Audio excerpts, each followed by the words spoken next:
Hey guys, welcome back to the channel, and I thought I would try and do a quick after run thoughts on the first run of the Axxe 2.0. I put out the quick video a couple days ago on its first run, but I didn't add any thoughts to it.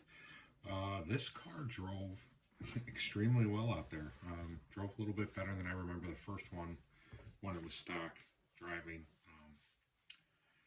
Shocked. The only thing I did to this car out of the box was I did tighten up the rear springs in the back. I twisted the collars down on each one, maybe about a quarter of an inch, just to give it a little bit stiffer suspension in the back. And car handled really well. I mean, being that it was not quite 20 degrees out there was snow out there. Car did really well, and on that snow in the back there, the thicker snow, that snow was pretty compacted due to all the wind that we've had up here. And for the most part, this car just threw roost and skated right along on top of the snow. Very rarely did it ever sink down. Jumped pretty well, handled well, steered well.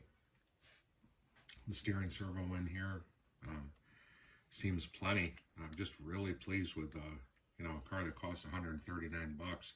How well it did. It was a lot of fun, and these tires, despite the conditions out there, these tires held up really good.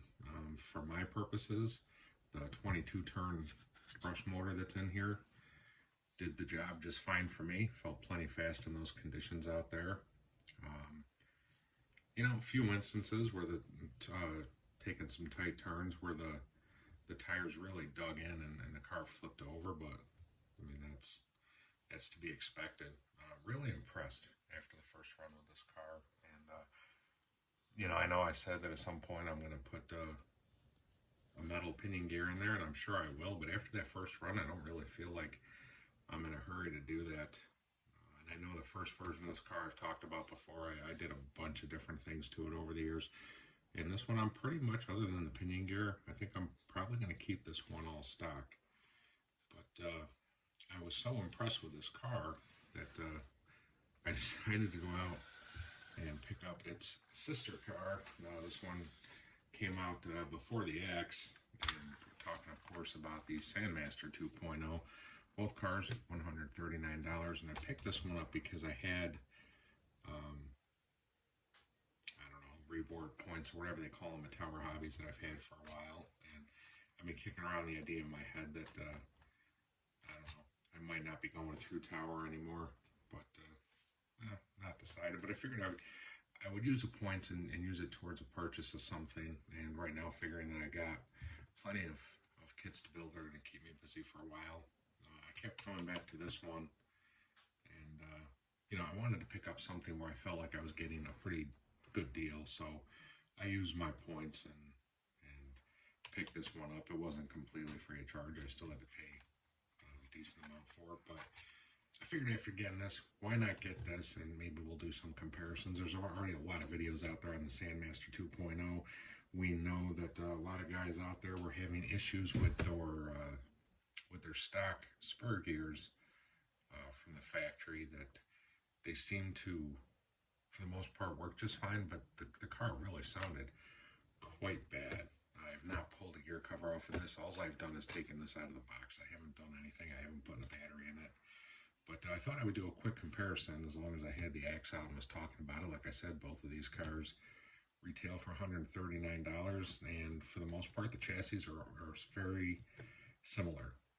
Differences are on the Axxe, you're going to get this little bumper up on the front, where on the Sandmaster you don't. You've got this tubular frame underneath your body shells that goes all the way around the front, but really, unlike the Axxe, no front bumper. The driver cockpit in the Sandmaster 2.0 is just it's a singular plate for a single driver, whereas on the Axxe it's a much wider plate, and even though there's only one driver in there, there would be room for a co-pilot.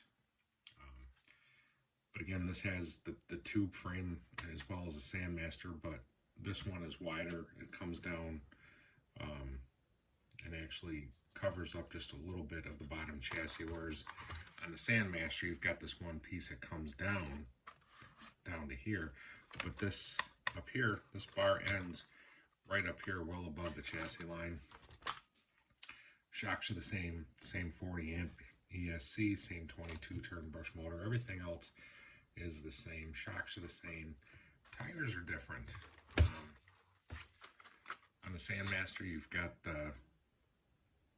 this little ring that goes around, screws into the wheel, and the only difference is on the Axxe, it's a bit wider than it is here, so you just have more of the actual wheel showing. But the tires are different, tread pattern's different, and the feel is different. While these don't feel horrible, it feels like there is some foam in there. These tires are not nearly, at least in my opinion, not nearly as soft as they are on the Axxe. And it feels like there's some thicker foams in the Axxe tires as well. And the tires overall on the Axxe are a little bit bigger as well. One thing I was hoping, one reason that I picked this up is I just love the way that this car looks. And I went for the white version. I just thought it was pretty snazzy.